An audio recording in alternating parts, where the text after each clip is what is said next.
Je te rends gloire. Je te rends gloire.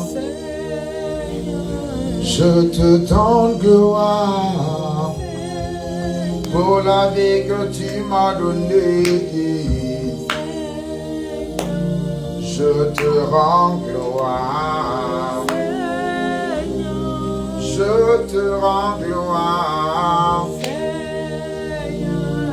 Je te donne gloire pour la paix que tu m'as donnée.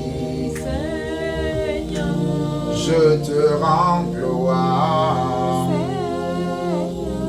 Je t'élève, Seigneur. Je bénis ton nom pour la paix que tu m'as donnée. Je te rends gloire. Je connais ta valeur. C'est pourquoi je te loue. Je connais ta valeur. C'est pourquoi moi je t'adore. Je connais ta valeur. C'est pourquoi je te loue. Loué, loué, loué. Loué, loué. Loué, loué, oh, loué, loué, loué,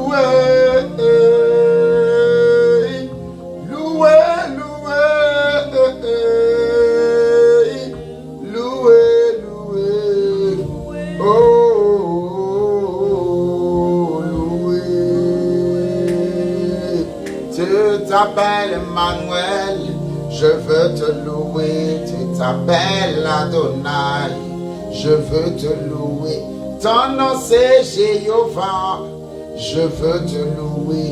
Tu t'appelles Yahweh, oh, je veux te louer, louer, louer, louer, louer. Loué, loué, oh, loué. Alléluia. Que le Seigneur soit glorifié. Pendant les 20-15 prochaines minutes, donne-moi ton attention, toi qui es connecté, toi qui trouveras ce message plus tard. Le vendredi soir, nous ne sommes pas longs du tout, mais nous prenons le temps de nous attendre à Dieu afin de recevoir de lui, d'être instruit dans sa parole et d'être équipé par sa grâce afin de vivre une vie victorieuse en Christ. Alléluia. Prends ta Bible très rapidement avec moi dans le livre de Éphésiens, le chapitre 6. Éphésiens, le chapitre 6. Éphésiens, chapitre 6 de Éphésiens. Nous allons lire à partir du verset 10. Éphésiens 6, à partir du verset 10. Éphésiens 6, à partir du verset 10. Alléluia. La Bible dit ceci. Il dit, au reste, fortifiez-vous dans le Seigneur par sa force toute puissante. Certaines versions de la Bible disent, tirez votre force de votre union avec le Seigneur. Il dit, revêtez-vous de toutes les armes de Dieu, afin de pouvoir tenir ferme contre les ruses du diable. Donc, ce de quoi les armes de Dieu nous préservent, ce sont les ruses du diable. Donc, la vraie victoire dans notre vie de chrétien, c'est la victoire sur les ruses du diable. Alléluia. Verset 12, la Bible dit ceci. Car nous n'avons pas à lutter contre la chair et le sang, mais contre les dominations, contre les autorités, contre les princes de ce monde de ténèbres, contre les esprits méchants dans les lieux célestes.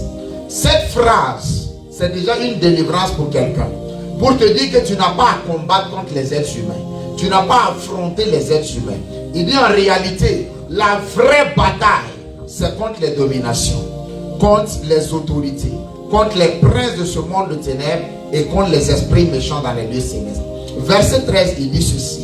Il dit, c'est pourquoi, donc, en étant conscience de la dimension de la bataille et des adversités qui nous sont opposées, il dit, prenez toutes les armes de Dieu afin de pouvoir résister dans le mauvais jour et tenir ferme après avoir tout surmonté. Donc, la victoire, en fait, s'établit à plusieurs niveaux. La victoire s'établit à un premier niveau où il faut pouvoir résister dans le mauvais jour. Ensuite, le deuxième niveau, c'est de tenir ferme après avoir tout surmonté. Parce que tu peux surmonter les batailles. Et à la fin de ces batailles, tu n'as plus de force. Tu n'as plus de capacité. Pourquoi? Parce que ces batailles t'ont vidé totalement de ta substance. Ces batailles t'ont vidé totalement de ta force. Ces batailles t'ont vidé totalement de ta capacité. Il dit, prenez toutes les armes afin de tenir ferme après avoir tout surmonté. Verset 14. Il dit, tenez donc ferme. Et il va commencer à nous citer les armes de Dieu. Il dit, ayez à vos reins la vérité pour ceinture. Première arme. Deuxième arme, il dit, revêtez la cuirasse de justice. Troisième arme, il dit, mettez pour chaussure à vos pieds le zèle que donne l'évangile de paix. Quatrième arme, il dit, prenez par-dessus tout cela le bouclier de la foi. Pas juste la foi, mais le bouclier de la foi. Alléluia. Quatrième arme, c'était le bouclier de la foi. Il dit, avec lequel vous pourrez éteindre tous les traits enflammés du malin. Cinquième arme, il dit, prenez aussi le casque du salut. Et sixième arme est l'épée de l'esprit, qui est la parole de Dieu. Et septième arme, enfin, il dit, faites en tout temps par l'esprit toutes sortes de prières et de supplications. Et il dit, veillez à cela avec une entière persévérance et priez pour tous les saints. Alléluia. Amen. Je prêche brièvement ce soir sur ce que j'ai appelé les armes pour la victoire du chrétien. Alléluia. Les armes pour la victoire du chrétien. S'il te plaît, donne-moi ton attention pour les 10-15 prochaines minutes. Et le Seigneur va certainement te faire du bien. Et si tu es connecté, j'aimerais que tu puisses partager ce live. Partage, tag le nom d'un ami. Dis-lui, c'est la soirée de vendredi soir. Nous sommes là et nous nous attendons au Seigneur. Alléluia. Je prêche ce soir sur les armes pour la victoire du chrétien. Job, le chapitre 14, le verset 1 dit ceci. Il dit, l'homme né de femme, sa vie, son nombre de jours sont courts, mais sa vie est sans cesse agitée. Une autre version de la Bible dit ceci. Il dit, l'homme né de femme ne vit pas longtemps, mais il dit, sa vie est remplie de batailles. Quand je dis un verre est rempli d'eau, ça veut dire l'eau qui est dans l'eau occupe le contenu, la totalité du contenu de ce verre. Alléluia. Quand je dis un seau est rempli d'eau, ça veut dire que dans ce seau, l'espace qui constitue le contenant est rempli par ce qu'on appelle l'eau. Donc quand la Bible dit que l'homme né de femme, sa vie est remplie de troubles et de batailles, ça veut dire, bien-aimés frères et sœurs dans le Seigneur, que pour un homme né de femme, de ta naissance jusqu'à ta mort, il y a des batailles que tu dois vivre. Il y a des troubles auxquels tu dois faire face. Il y a des batailles que tu sois chrétien. Il y a des batailles que tu sois non chrétien. Mais voici ce qui se passe. Dans le texte de Éphésiens que nous allons lire, Paul va nous donner une précision. Il va nous dire qu'en fait, vous devez comprendre que toutes ces batailles et tous ces troubles dont Job a parlé, ce ce ne sont pas contre les hommes. Alléluia. Il va commencer à pointer du doigt les responsables de ces batailles. Il va dire, vous n'avez pas à combattre contre la chair, vous n'avez pas à combattre contre le sang, vous avez à combattre contre les dominations. D'autres versions disent contre les principautés. Il dit, vous avez à combattre contre les princes de ce monde des ténèbres, contre les autorités, contre les esprits méchants dans les lieux célestes.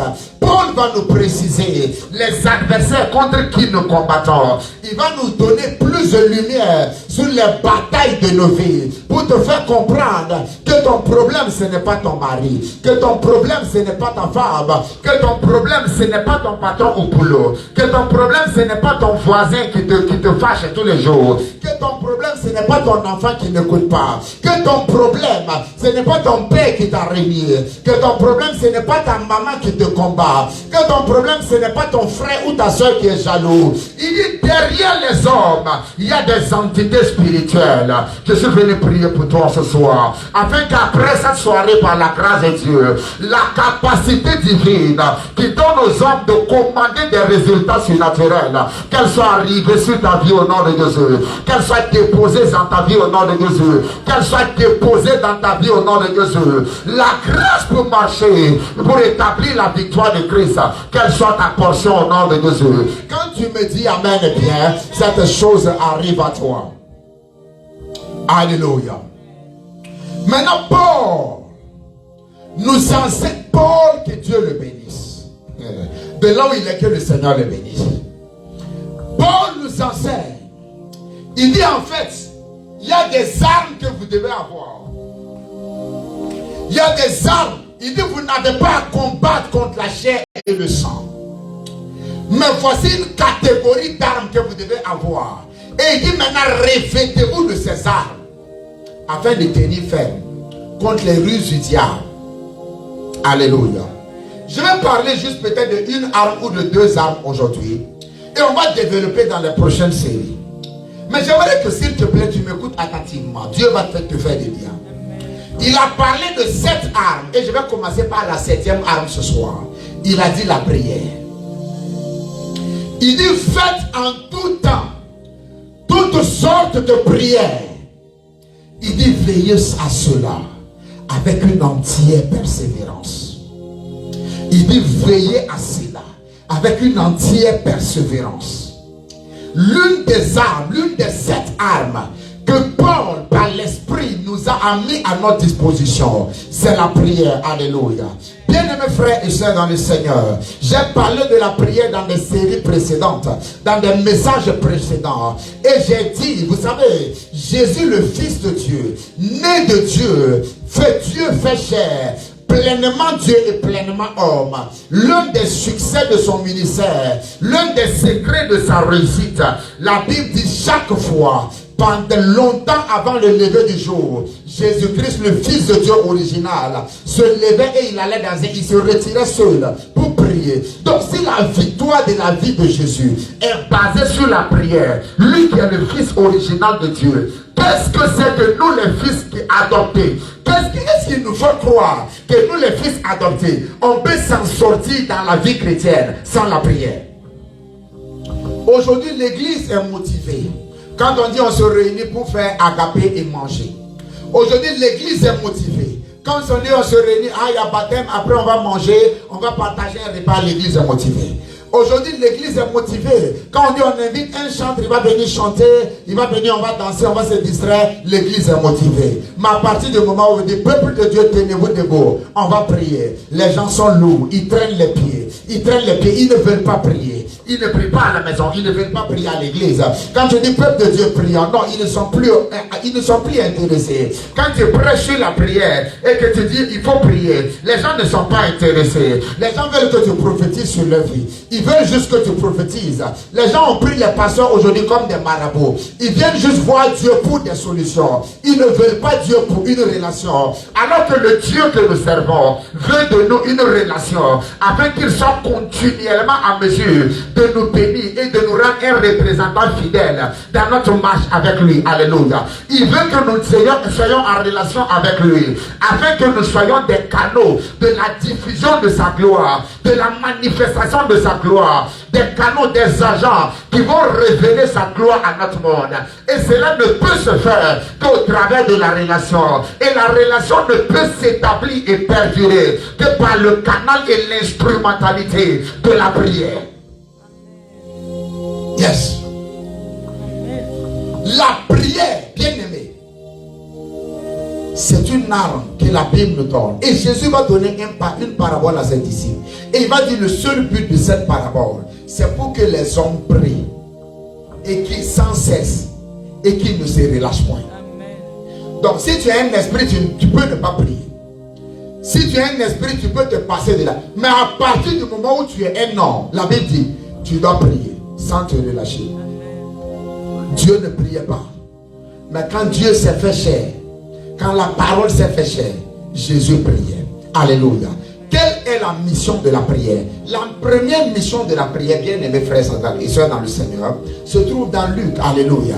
Il dit, Jésus est allé sur cette montagne et il a prié. La Bible dit l'aspect de son visage changea. Alléluia. L'une des premières missions de la prière, ce n'est pas d'abord de te donner. L'une des premières missions de la prière, ce n'est pas d'abord d'attirer les choses à toi. L'une des premières missions de la prière, c'est de faire de toi la personne que tu es, telle que prévue par Dieu. Donc l'une des missions premières de la prière, c'est de te transformer en une meilleure version de toi-même, capable de se tenir face aux principautés, capable de se tenir face aux forces des ténèbres, capable de déjouer la sagesse des princes des ténèbres, capable de déjouer la sagesse des dominations, capable de résister aux attaques du diable. L'une des premières assignations, mission de la prière, c'est de te transformer en une meilleure version de toi. Écoutez-moi. L'une des choses que le diable combat dans l'église, ce n'est pas d'abord la prospérité. Non. Je l'ai découvert récemment. Le diable s'en fout que tu aies l'argent. L'une des choses que le diable combat dans l'église, ce n'est pas d'abord la prospérité. Ce n'est même pas ton élévation. Ce n'est pas tes percées. Ce n'est pas ton mariage. L'une des premières assignations du diable, c'est de faire en sorte que les enfants de Dieu viennent à l'église tous les jours, qu'ils soient fréquents à l'église tous les jours, qu'ils soient constants à l'église tous les jours. Tant qu'ils peuvent être là tous les jours et ne jamais être transformés, le diable est ok avec ça. Le diable n'en a pas après ton argent. L'une des premières missions du diable, c'est de travailler à faire en sorte que jamais tu ne sois transformé. Il fait penser, il a établi des systèmes de pensée dans les têtes de gens, de sorte à ce que les gens pensent que lorsque tu leur enseignes la vérité pour leur transformation, ils sont bloqués. Pourquoi? Parce qu'ils se disent, oh, le pasteur veut me manipuler, oh, le pasteur il veut me tourner d'une certaine manière, il veut me manipuler, le pasteur veut me mettre dans un système, le pasteur veut me manipuler. Le diable a établi un système et des forteresses diaboliques qui empêchent les gens de recevoir la vérité et d'être transformés. L'une des choses, s'il te plaît, n'oublie jamais ça. L'une des choses que le diable combat, ce n'est pas ton argent, ce n'est pas ton élévation, c'est ta transformation. Le diable est d'accord que les églises soient remplies, mais remplies de personnes non renouvelées dans leur intelligence. Parce que le diable sait que si tu n'es pas transformé, peu importe le niveau d'élévation qui vient à toi, la version antérieure, la vieille personne, la version non transformée de toi sera la cause de la chute et de la perte de cette élévation qui viendra à toi. Alors le diable est ok. Tu peux aller à l'église, tu peux donner ta dîme, tu peux donner tes offrandes, tu peux même faire tout ce que tu veux, toutes les activités spirituelles. Tant que tu n'es pas prêt à te laisser transformer, le diable est d'accord avec ça. Écoutez-moi. La manière la plus sûre de combattre les ténèbres, c'est de faire briller la lumière. Alléluia. La manière la plus sûre de combattre, de faire disparaître les ténèbres, c'est de faire briller la lumière. Donc tu n'as pas à chercher des armes pour dire ok, le noir est ici, je vais combattre le noir, je vais chasser le noir. Non. Allume juste la lumière. tu vas voir que par l'apparition de la lumière, les ténèbres vont juste disparaître. Alléluia. L'apparition de la lumière égale à la disparition des ténèbres. Donc le diable sait que tant que tu peux venir à l'église et garder le vieil homme, garder tes vieilles habitudes, ne pas te laisser transformer, il est d'accord avec soi. Tant que tu peux venir à l'église et être imperméable à la parole de vérité, il est d'accord avec ça. Tant que tu peux venir à l'église et ne pas avoir l'intelligence renouvelée, le diable n'a aucun problème. Tu peux aller à l'église 100 ans, tu peux aller à l'église 20 ans, tu peux aller à l'église 30 ans, tu peux même être nommé diacre, tu peux même être nommé ancien, tu peux être chef de département et tout ça. Mais tant que tu n'es pas transformé, le diable est d'accord avec ça. Pourquoi? Parce que le diable sait que la bénédiction qui arrive sur une mentalité non renouvelée, ce n'est qu'un problème, ce n'est qu'une question de temps. Cette bénédiction va partir, cette bénédiction va te quitter. Pourquoi? Parce que la transformation est la technologie par laquelle nous gardons ce que Dieu a pour nous. Écoutez-moi. L'une des choses que le diable combat dans ta vie, si tu es connecté et que tu peux partager ce message, partage. L'une des choses que le diable combat dans ta vie, ce n'est pas ton argent, c'est ta transformation. Parce que l'argent qui arrive dans la main d'une personne non transformée va repartir comme l'argent est venu. Le mariage qui arrive dans la main d'une personne non transformée, la personne va perdre ce mariage. La bénédiction qui va venir dans la main d'une personne non transformée, cette personne va perdre cette bénédiction. Alors le diable s'assure que les cœurs soient fermés à l'église. Alors le diable s'assure que les cœurs soient comme le rocher. Alors le diable s'assure que les cœurs soient bloqués à l'église. Les mentalités sont bloquées. Les esprits sont fermés. Tu prêches, on dit tu prêches Pierre. Quand tu parles, les gens pensent que tu veux les manipuler. Les gens pensent que tu veux les mettre dans un système. Ils ne savent pas qu'ils sont sous attaque diabolique. Pourquoi? Parce que la première chose que le diable combat dans ta vie, c'est ta transformation. Il dit cherchez premièrement le royaume des cieux et sa justice, et toutes ces choses vous seront données. Vous allez vous rendre compte que la Bible ne parle pas d'abord de nous donner des choses. La Bible parle d'abord pour nous de devenir. Jésus rencontre ses disciples, il rencontre Pierre, il rencontre Jacques et Jean-Jacques. Il dit suivez-moi, je ferai de vous des pécheurs d'hommes. Je ferai donc leur destinée, c'est qu'ils soient transformés en des apôtres. Donc la finalité de leur vie, c'est qu'on le prend de là où ils sont pour les amener à être des apôtres. Mais entre ce qu'ils sont et ce qu'ils doivent être, il y a le processus de transformation qui requiert le suivi, qui requiert une marche, qui requiert la transformation. C'est la transformation qui fait de toi la personne que Dieu veut que tu sois. C'est la transformation qui fait de toi la version de toi prévue par Dieu pour accomplir ta destinée. Écoutez-moi, c'est pourquoi le Père a dit, il dit mon fils prodigue qui était mort, il est revenu à la vie. En d'autres termes, mon fils qui était dans la folie, mon fils qui était insensé, il a fait un parcours maintenant et il a été transformé. Et sur la base de cette transformation, maintenant il peut avoir la bénédiction. Même s'il a gaspillé la richesse, il était insensé. Même s'il était béni, il était insensé. Alors du raison de sa non-transformation, le fils prodigue a perdu toutes les bénédictions qui étaient dans sa main. Écoutez-moi, la Bible dit ceci. La Bible dit, celui qui trouve une femme a trouvé le bonheur. Ça veut dire que ce n'est pas quand on la marie qu'elle devient femme. Il faut qu'elle soit femme avant qu'on ne la trouve pour te marier. Alléluia. Ce n'est pas le mariage qui fait d'elle une femme. Elle est déjà femme. Ensuite, on la marie. Et la Bible dit l'homme quittera son père et sa mère et s'attachera à sa femme. Il n'a pas dit le garçon quittera son père. Ça veut dire qu'il doit devenir d'abord homme. Ce n'est pas le mariage qui fait de lui un homme. Il est d'abord homme. Et maintenant, il rentre dans le mariage pour maintenant être manifester la dimension de transformation qui est en lui. Écoutez-moi, l'une des choses que le diable combat, je vais le répéter, ce n'est pas ton argent, ce n'est pas ton entreprise, ce n'est pas ton mariage, ce n'est pas ton ministère, ce n'est pas ton impact. l'une des choses que le diable combat, bien aimé frères et sœurs dans le Seigneur, c'est ta transformation. Parce que le diable sait, tant que tu n'es pas renouvelé, on peut te donner des milliards. Cette mentalité corrompue va faire en sorte que tu vas perdre les milliards. Tant que tu n'es pas renouvelé, on peut te donner le mariage et la mentalité non transformée fera en sorte que tu vas perdre le mariage.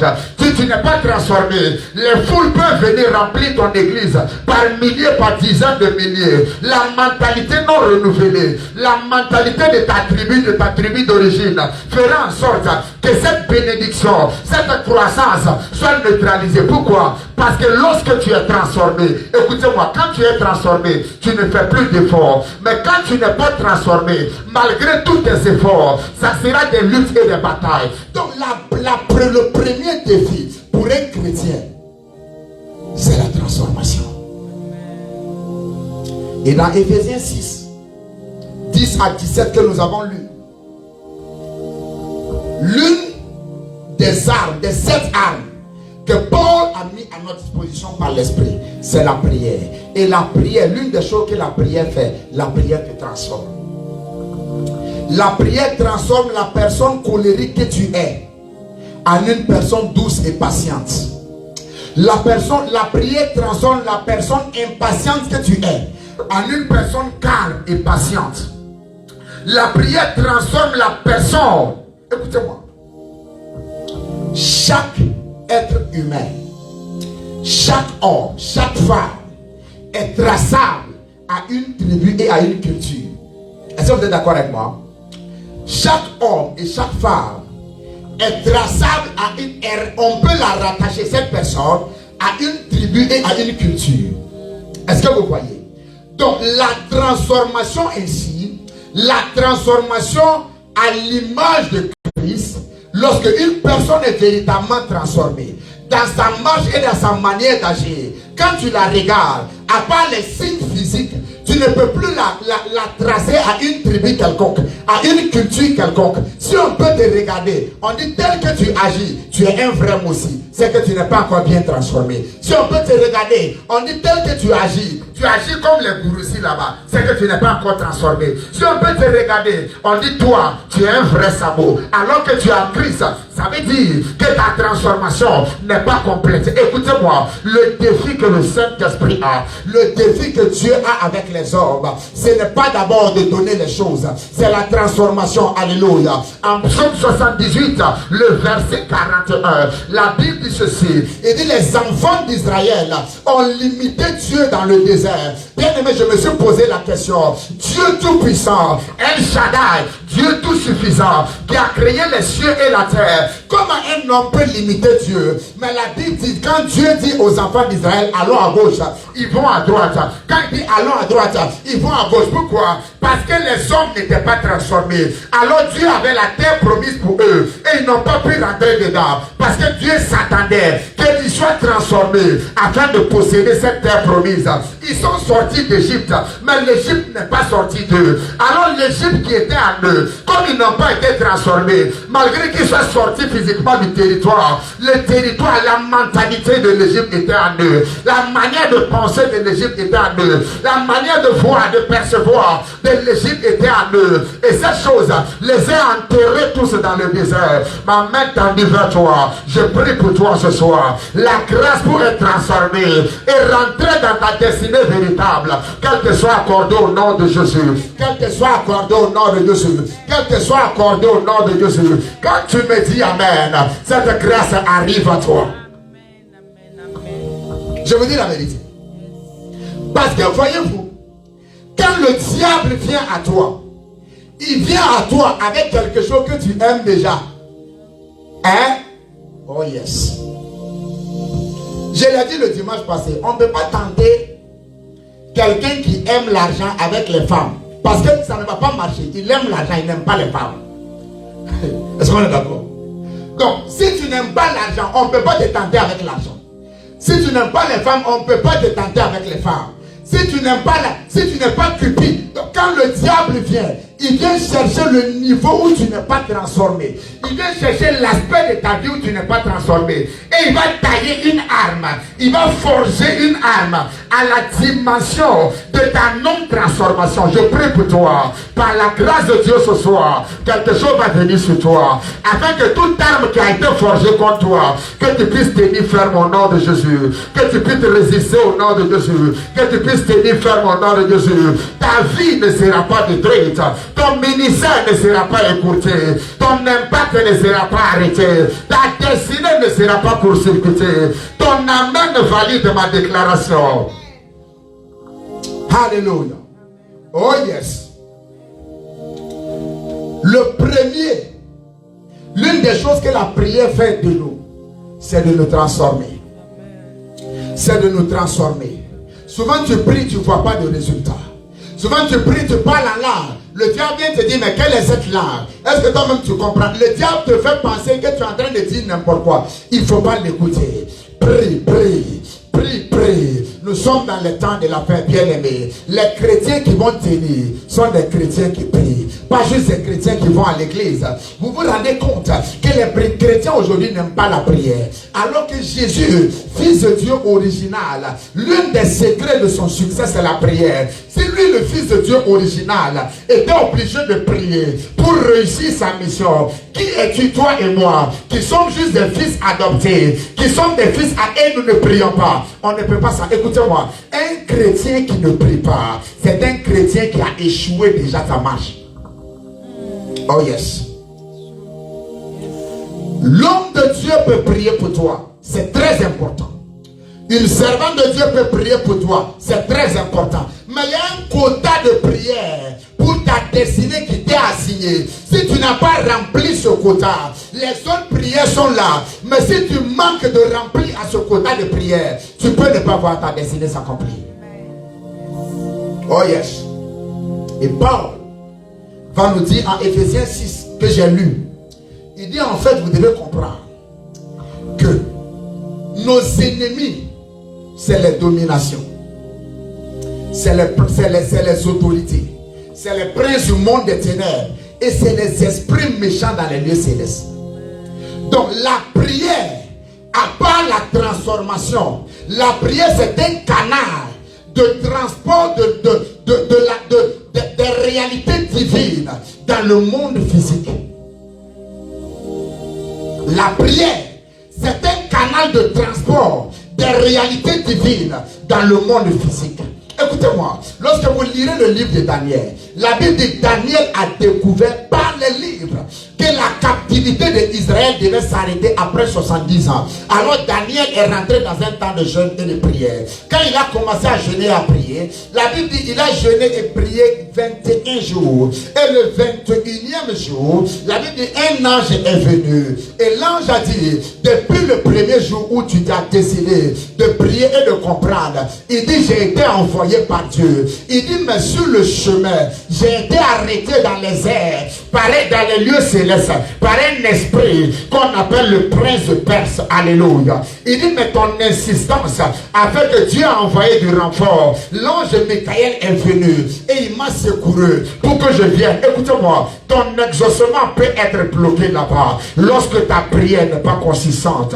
Ton exaucement peut être bloqué là-bas lorsque ta prière n'est pas conséquente. Il dit nous combattons contre les dominations. Il y a des esprits bien-aimés qui ne veulent pas que tu deviennes quelque chose, qui ne veulent pas que tu rendes témoignage, qui ne veulent pas que tu glorifies, le nom de Dieu soit glorifié dans ta vie. Mais j'aimerais t'annoncer ce soir, la grâce pour prier arrive à toi et tu vas te tenir au nom de Jésus. Tu ne seras pas arrêté au nom de Jésus. Tu seras ce que Dieu a dit que tu seras au nom de Jésus. Ton amen valide cette chose. Alléluia. Yes. La prière, à part la transformation, la prière c'est un canal de transformation, un canal de transport de ce que Dieu a pour toi dans les lieux célestes pour les manifester dans ta vie physique. Il dit Christ nous a bénis de toutes les bénédictions spirituelles dans les lieux célestes. La prière est constituée maintenant comme un pont qui permet que ce qui est dans les lieux célestes qui est à toi puisse transiter des lieux célestes et se manifester dans ta vie. C'est à cela que la prière sert. Alléluia. Souvenez-vous, nous parlons des armes que Dieu a mis à notre disposition pour établir notre victoire. Éphésiens 6, versets 10 à 18. La 7e arme dont Paul a parlé, c'est la prière. Alléluia. Je vais aborder une 2e arme et on va terminer. Alléluia. Il dit la cuirasse. Hein? La cuirasse de quoi? De justice. Alléluia. La cuirasse de justice en tant qu'arme dont Paul nous recommande de nous munir. Qu'est-ce que c'est? Ce n'est pas, c'est tout simplement un cœur droit. Alléluia. C'est tout simplement un cœur droit. Voyez-vous, beaucoup de chrétiens croient qu'il faut juste prier.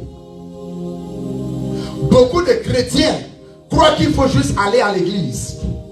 Beaucoup de chrétiens croient qu'il faut multiplier. En fait, beaucoup de chrétiens multiplient les activités spirituelles pour calmer leur conscience des véritables problèmes qui sont tapis dans leur cœur.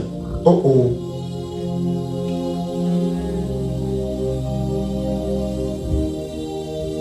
Tu comprends ça? Yes. Beaucoup de chrétiens multiplient les activités spirituelles pour calmer leur conscience des véritables problèmes qui sont tapis dans leur cœur. La Bible dit en 1 Jean, le chapitre 3, le verset 21, il dit si notre propre cœur ne nous condamne pas devant Dieu, il dit alors nous sommes justes. Donc quand Paul dit de prendre la cuirasse de justice, la cuirasse de justice c'est une arme. Ça veut dire simplement il faut avoir un cœur droit, un cœur libéré de toute culpabilité, un cœur libre, un cœur vrai. Écoutez-moi, le tout ce n'est pas de faire des activités spirituelles. Le tout ce n'est pas d'abord de prier. Le tout ce n'est pas d'abord de donner, de soutenir l'œuvre de Dieu. Le tout ce n'est même pas d'abord de prêcher. Le tout c'est d'avoir un cœur droit. Il dit prenez la cuirasse. Il dit prenez la cuirasse de justice. Cette justice qui ne dépend pas de nous, mais qui dépend de notre union à Christ, qui dépend du sacrifice de Jésus-Christ.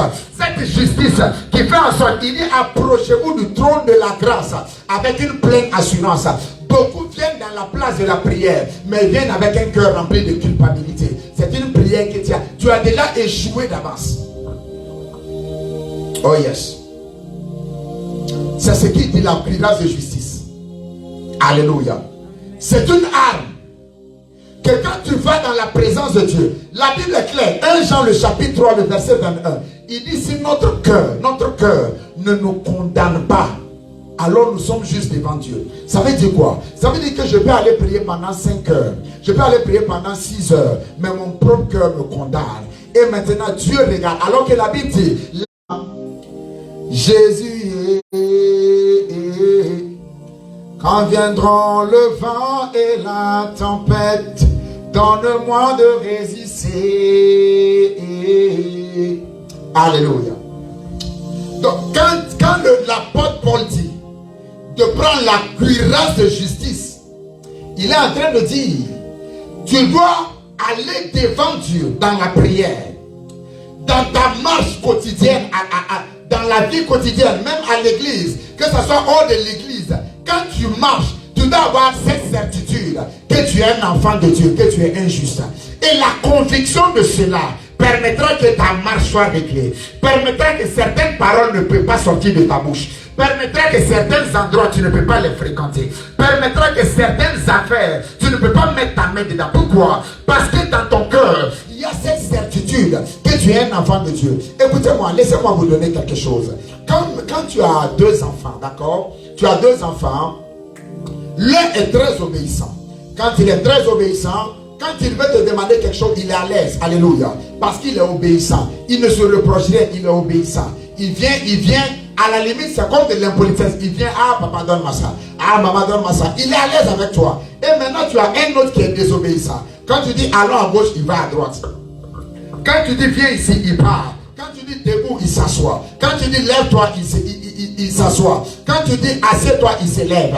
Un tel enfant, quand il sera dans le besoin, et qu'il voudra te demander quelque chose, en fait tu es papa, tu es maman, tu vas lui donner parce que tu es bénévole. Mais le problème, lui-même il ne sera pas à l'aise de venir te demander. Il y a beaucoup de personnes qui ne sont pas à l'aise avec nous, dans nos relations, souvent dans nos lieux de travail. Pourquoi? Parce qu'ils font partie des gens qui nous critiquent derrière. Ils font partie des gens qui nous combattent dans notre dos, qui nous poignardent dans le dos. Il y a des gens à qui tu as fait du bien.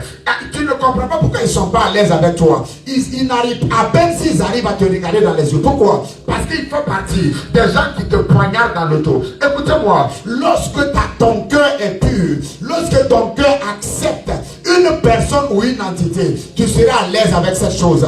La plupart du temps, ce qui empêche les chrétiens de recevoir, c'est leur vie secrète dont le pasteur et la servante de Dieu ne sont pas au courant. Et cette vie secrète est dans leur cœur. Ça fait que leur cœur les accuse. Alors cette arme qu'on appelle la cuirasse de justice n'est pas efficace dans leur vie. Et quand une arme n'est pas efficace, quand une armure n'est pas efficace, ça ouvre des portes au diable.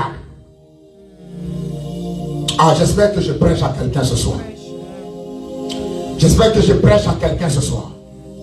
Il dit prenez la cuirasse de justice. La cuirasse de justice, c'est une conscience. C'est un état de conscience. C'est une connaissance que ton cœur est pur. Ton cœur est sans culpabilité. Ton cœur n'est pas tout. Et il dit alors, si tu peux maintenir cet état, c'est aussi une arme contre le diable. Quand je parle comme ça, tu comprends maintenant pourquoi le diable vient souvent te rappeler tous tes échecs du passé.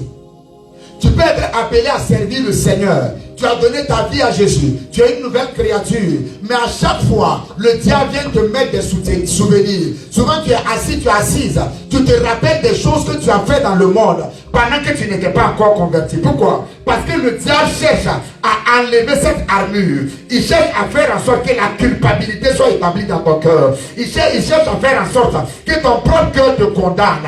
Alors que tu es une nouvelle créature. Alors que Dieu t'a pardonné. Et le diable vient te rappeler des choses que tu as fait dans le monde il y a 20 ans, il y a 30 ans, il y a 40 ans, il y a que tu te rappelles et que tu sois encore en pleine culpabilité, alors que l'Éternel est sur le point de venir te bénir. Écoutez-moi, il y a beaucoup de choses par lesquelles le diable combat les êtres humains, mais je te laisse avec ces deux armes, la prière et la cuirasse de justice.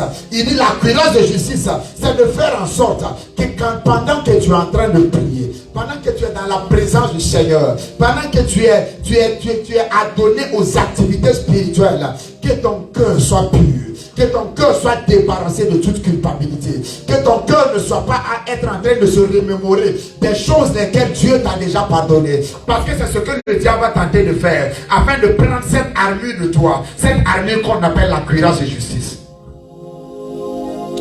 Alléluia. Je vais te laisser avec ces deux points ce soir.